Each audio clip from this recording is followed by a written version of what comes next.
नमस्ते और study room में फिर से स्वागत है। तो इस वीडियो में हम विकास की योजनाएं बनाना इसके बारे में सीखेंगे। ठीक है, तो हमें पता था भारत और जितने भी भारतीयों को गरीबी से मुक्त कराने के लिए और आधुनिक तकनीकों एवं औद्योगिक आधार निर्माणित करना नए भारत का एक बहुत बड़ा लक्ष्य बन चुका था। ठीक है, अब 1950 में आर्थिक विकास के लिए बहुत सारी ऐसी नीतियां तैयार की गई और उसके लिए योजना आयोग की स्थापना की गई थी। ठीक है, तो एक मिश्रित अर्थव्यवस्था मॉडल पर व्यापक रूप से सहमति व्यक्त की गई थी। अब इसमें क्या हुआ था, जब एक ऐसा मॉडल तैयार हुआ था तो उसकी सहमति के लिए ऐसा था वो जहां पे राज्य और निजी क्षेत्र उसके उत्पादन बढ़ाने और रोजगार पैदा करने की भूमिका निभाई जाएगी। तो राज्य और निजी क्षेत्र के उत्पादन बढ़ाने के लिए, ठीक है, तो वहां पे जो भी कार्य हो रहा है उसका उत्पादन बढ़ाना है उसके लिए, और रोजगार पैदा करने के लिए, नौकरी, जॉब्स, ये सब पैदा करने के लिए, काम करने के लिए उनको ऐसी भूमिका निभानी पड़ेगी। अब किस क्षेत्र की क्या भूमिका होगी, अर्थात कौन सा उद्योग सरकार द्वारा किया जाएगा और कौन सा बाजार द्वारा किया जाएगा। ठीक है, जो भी निजी उद्योगपति हैं उनके द्वारा लगाए जाने वाले विभिन्न क्षेत्रों और जो राज्यों में के बीच किस तरह का संतुलन बनाया जाएगा, ये सब चीजें इस योजना आयोग है उसका काम था।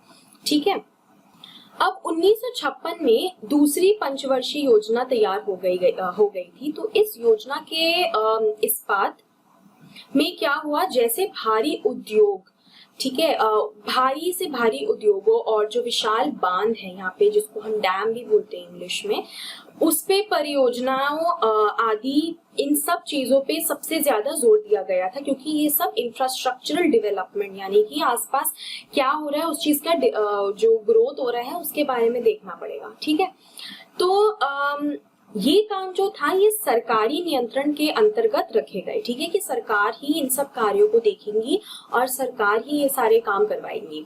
ठीक है, भारी उद्योग पर यहाँ जोर किया गया था, और जो भी अर्थव्यवस्था की जो राज्य थे उनका नियंत्रण पर कोशिश करने के लिए उन्होंने अगले दशकों तक आर्थिक नीति को बनाने की कोशिश की। ठीक है, तो वही बोल रहे हैं कि यहाँ पे कैसे 56 में तैयार की गई थी और इसमें उद्योग में विकास और बांधों के निर्माण पे ही सबसे ज्यादा केंद्रित था। ठीक है, तो अब हम देखेंगे कि ये जो पंचवर्षीय योजना थी उसकी आलोचना की गई थी। तो कुछ लोगों का कहना था कि जो प्राथमिक शिक्षा है वो उसकी उपेक्षा हो रही है। कुछ अन्य लोगों का कहना था कि जो भी ये उनका यही मानना था कि जो ये आर्थिक नीतियों के कारण पर्यावरण पर बहुत ज्यादा प्रभाव पड़ रहा है और कोई उस पर ध्यान ही नहीं दे रहा है। ठीक है, एनवायरनमेंट पे, पर्यावरण पे। तो महात्मा गांधी के अनुयायी मीरा बहन ने कुछ 1949 में ये लिखा था कि विज्ञान और मशीनरी के द्वारा उसे कुछ समय तक भारी फायदा हो सकता है, लेकिन आखिरकार तबाही ही मिलेगी। कुछ कुदरत के जो संतुलन है उसका अध्ययन करके उसके जो नियम है उसके हिसाब से अपनी जो जिंदगी चलानी चाहिए, तभी हम स्वस्थ, नैतिक रूप से और सभी प्रजाति के रूप से जीवित रह पाएंगे। तो ये भी उनका कहना था। अब एक स्वतंत्र विदेश नीति के बारे में बात हो रही है। तो जिस समय भारत को आजादी मिली थी तब तक दूसरे विश्व युद्ध की तबाही शुरू हो चुकी थी और दूसरे विश्व युद्ध खत्म हो चुका था, माफ कीजिएगा। तो कुछ उस समय 1945 की बात है जब विश्व युद्ध खत्म हुआ था। तो उस समय में जो गठित की गई अंतर्राष्ट्रीय संस्था थी उसे अभी तक मान्यता मिली हुई थी, किसी को नहीं मिली हुई थी। ठीक है, अब यहाँ पे जब जो ऑर्गेनाइजेशंस के बारे में हम बात कर रहे थे उसमें मिस्र, युगोस्लाविया, इंडोनेशिया, घाना और भारत जैसे जो राजनेताओं के नेतृत्व में गुटनिरपेक्ष आंदोलन ने देशों का आह्वान किया और उन लोगों ने क्या करा था, प्रमुख गठबंधों में शामिल नहीं होने का आग्रह करा था। उन्होंने बोला था कि हमें इनसे कोई मतलब नहीं है, उन्हें अलग अलग रहना मतलब उनको नहीं होना है, उसका उस गठबंधन में शामिल नहीं होना है। तो अलग अलग रहने का यही मतलब था कि विभिन्न देश अंतर्राष्ट्रीय मामलों से दूर रहेंगे, जबकि भारत जैसे जो देश हैं वो तो अमेरिका और जो सोवियत है उनके गठबंधों के बीच में सुलह सफाई का आम भूमिका वे निभाएगा। तो इन देशों के युद्ध को टालने का प्रयास के लिए अक्सर युद्ध के खिलाफ कुछ ऐसी नैतिक रवैये को अपनाना चाहिए और ऐसी चीजें बनाई गई थी, ठीक है। परंतु विभिन्न कारणों की वजह से भारत सहित बहुत सारे जो ऐसे गुटनिरपेक्ष जो देश हैं उनको युद्ध का सामना करना पड़ गया था। तो अब हमें पता है कि 15 अगस्त 2007 को भारत ने अपना 60th यानी कि 60वां स्वतंत्र राष्ट्र के रूप में उन्होंने मनाया। तो इस दौरान हमारे देश में किस प्रकार का प्रदर्शन हुआ, क्या हुआ, संविधान के बहुत चीजें 60 सालों में बदली हैं, ठीक है। और अब तो 2017 में 70 साल हो गए, इनफैक्ट अभी 75 इयर्स होने वाले हैं। तो किस प्रकार हमारे देश में बदलाव आया, तो आज का राष्ट्र जिसको हम बोलेंगे, आज का राष्ट्र, जब हम आज स्वतंत्र भारत में आज का राष्ट्र में क्या है, क्या अंतर है पहले से और आज क्या है, वो देखते हैं। तो स्वतंत्र चुनाव और प्रेस, हम फ्रीडम ऑफ वोट, हम लोग वोटिंग डाल सकते हैं, कोई भी वोट कर सकते हैं, ठीक है। प्रेस प्रिंटिंग प्रेस जो भी है, फ्रीडम है हर चीज की, ठीक है। स्वतंत्र न्यायपालिका बिल्कुल फ्री है, हम लोग एकदम बिना हिचक के कुछ भी बोल सकते हैं, ठीक है। सामाजिक और सांस्कृतिक विविधता के बावजूद राष्ट्रीय एकता, बहुत सारी अलग अलग लेवल पे बहुत डिफरेंसेस हैं, सामाजिक तौर पे, सांस्कृतिक तौर पे, बट फिर भी अनेकता में एकता है, ठीक है। समुदायों के बीच में भेदभाव और संघर्ष अभी भी जारी है और ये जारी रहेगा क्योंकि भारत बहुत ही भिन्न देश है, मतलब एक देश में बहुत अलग अलग प्रकार के लोग रहते हैं, तो ऐसी दिक्कतें आएंगी ही आएंगी।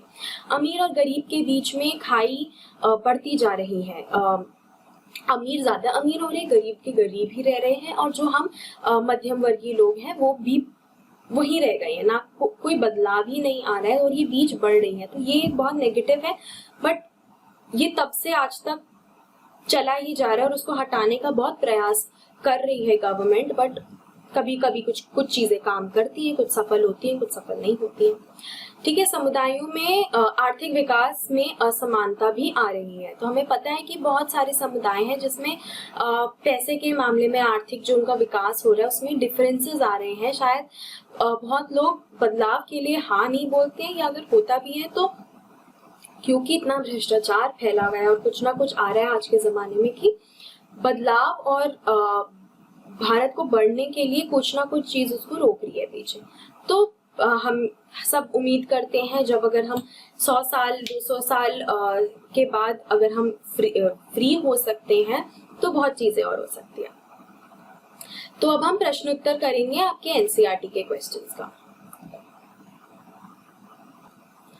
पहला प्रश्न क्या है, नव स्वाधीन भारत के सामने कौन सी 3 समस्याएं आई थी? तो 3 समस्याएं कौन थी? पहली, विभाजन की वजह से कुछ 80 लाख लोग पाकिस्तान से भारत आ गए थे।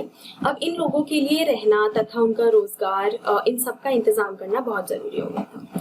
करीब 500 रियासतें, राजाओं, इन सब में जो भी या नवाब थे उनका शासन चल रहा था, इन सभी को नए राष्ट्र मिल रहे थे और उनके लिए वे तैयार नहीं थे, वे ये कार्य करना बहुत ही ज्यादा मुश्किल हो रहा था।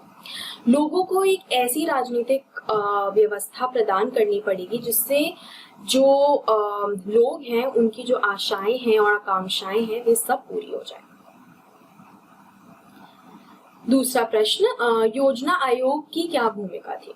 तो योजना आयोग हमने अभी पढ़ा था, तो उसकी क्या थी? पहली, आर्थिक विकास के लिए नीतियां बनाना और उनका लागू करना। दूसरा पॉइंट था, कौन सा उद्योग सरकार करेगी और कौन सा निजी रूप में किया जाएगा वो काम, उसका योजना आयोग का काम ये था कि वो बताना कौन क्या करेगा। तीसरा था विभिन्न क्षेत्रों और राज्यों के बीच में किस तरह का संतुलन बनाए रखना चाहिए, और इसके लिए परिभाषित करने के लिए ये योजना आयोग का भी यही काम था। अगला प्रश्न देखते हैं। राजनीति में हमारे पास समानता होगी और सामाजिक व आर्थिक जीवन में हम असमानता की राह पर चलेंगे। इस कहने के पीछे कथन के पीछे डॉक्टर बी.आर. अम्बेडकर का क्या आशय था? तो राजनीतिक के साथ साथ आर्थिक और सामाजिक लोकतंत्र भी बहुत जरूरी है, यानी जीवन में समानता भी बहुत जरूरी है। वोट डालने के अधिकार से लोगों के बीच में अंतर, जो अमीर गरीब, जाति भेदभाव, इन सब चीज समाप्त होंगी नहीं होंगी, ये बिल्कुल भी श्योर नहीं है। ठीक है, और इससे निश्चय नहीं किया जा सकता कि क्योंकि आप वोट दे रहे तो सब चीज ठीक हो जाएगा, नहीं। और तीसरी बात, राजनीति में हम एक व्यक्ति एक वोट और एक मूल्य का सिद्धांत का पालन करें। ठीक है, एक व्यक्ति एक मूल था, इस सिद्धांत का पालन करेंगे तो शायद सब चीजें थोड़ी आसान हो जाएंगी।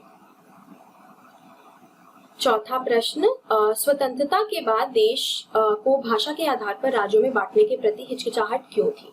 तो भारत धर्म के आधार पर पहले ही बंट चुकी थी। हमें पता है कि पाकिस्तान बन चुका था, हिंदू मुसलमान के बीच में जो धर्म के बेसिस पे बंटवारा हुआ था उससे कितने सारे लोगों की मौत भी हुई थी।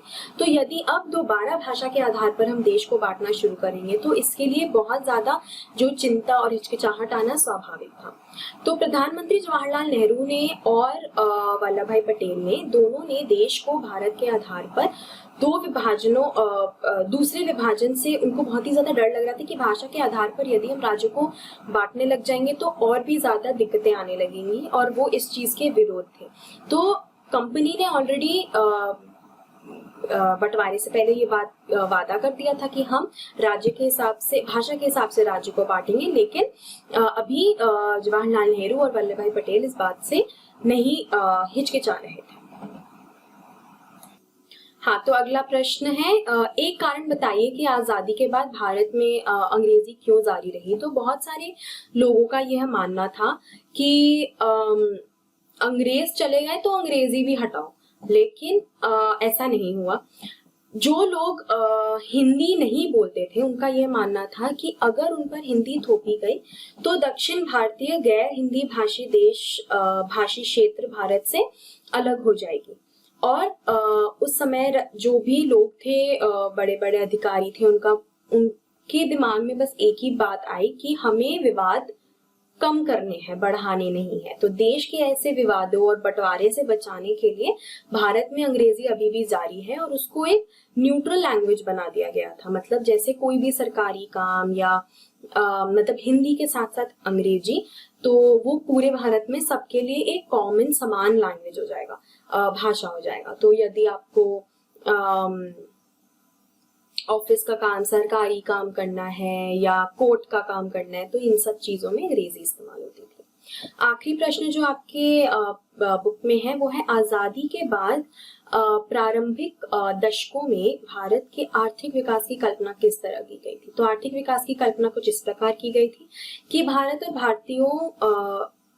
भारतीयों को गरीबी से मुक्त करना, आधुनिक तकनीकी और औद्योगिक आधार का निर्माण करना, और तीसरी बात थी विभिन्न देशों के बीच में संतुलन बना के रखना, जिसमें भारत इंक्लूडेड है, उसमें भारत जुड़ा हुआ है।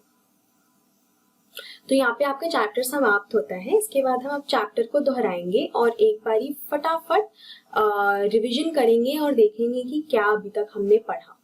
ठीक है, तो हमें पता है 14 अगस्त को भारत में स्वतंत्रता दिवस मनाया गया था, स्वतंत्रता मिली थी। 26 जनवरी को गणतंत्र दिवस मनाया जाता है, भारतीय संविधान को अपनाया गया था इस दिन, स्वतंत्रता इस दिन, और संविधान 26 जनवरी को। फिर 1 अक्टूबर को एक नए आंध्र राज्य का गठन हुआ था। सबसे पहले आंध्र प्रदेश ने सबसे ज्यादा बड़े तौर पर उन्होंने फाइट करा, लड़ाई करी और भूख हड़ताल पे चले गए और बोला हमें आंध्रा चाहिए। तो वो हुआ था 1 अक्टूबर को 1953 में। ठीक है, फिर 1956 में भाषाई राज्यों की सीमा को का पुनर्निर्धारण हुआ था। तो फिर मतलब दोबारा उनकी जो सीमाएं थी उनको वो चीज सेट हुई थी भाषाई राज्यों का। 1960 में बंबई मराठी और गुजराती राज्यों में विभाजन हो चुका था। फिर 66 में पंजाब का पंजाब और हरियाणा में विभाजन हो चुका था। ठीक है।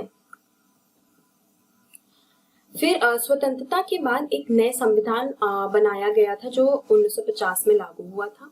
एक नए संविधान में निम्नलिखित विशेषताएं शामिल थी। वे सार्वभौमिक, वयस्क और मताधिकार उसमें मिला था। कानून के समक्ष समानता, गरीबों और वंचितों के लिए विशेष आरक्षण की गई थी। केंद्र और राज्यों के बीच में शक्तियों का विभाजन हुआ था।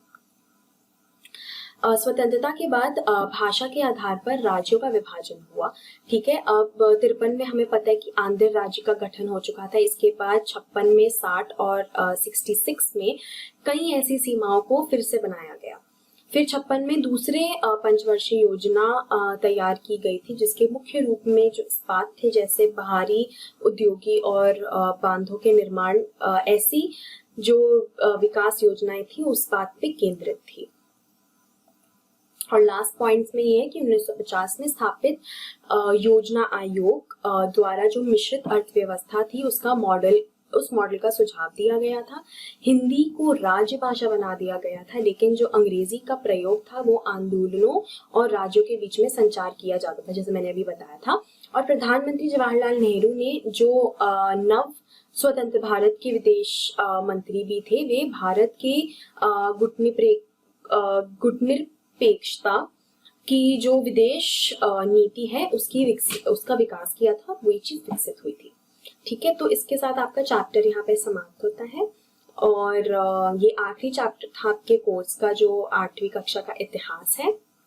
और यहाँ पे हम आज के ज़माने में भारतीय की जब इंडिपेंडेंस में मिल चुकी थी, जब हम मुक्त हो गए थे अंग्रेजी राज से, इसके बाद क्या हुआ वो चीज़ तक शुरू कैसे हुआ, अंत कैसे हुआ, हमने ये सारी चीज़ें इस पूरे सेट में, ट्यूटोरियल में हमने सारी पढ़ ली है। तो सब बच्चे ध्यान रखिए और ध्यान रखिएगा। Take care, bye.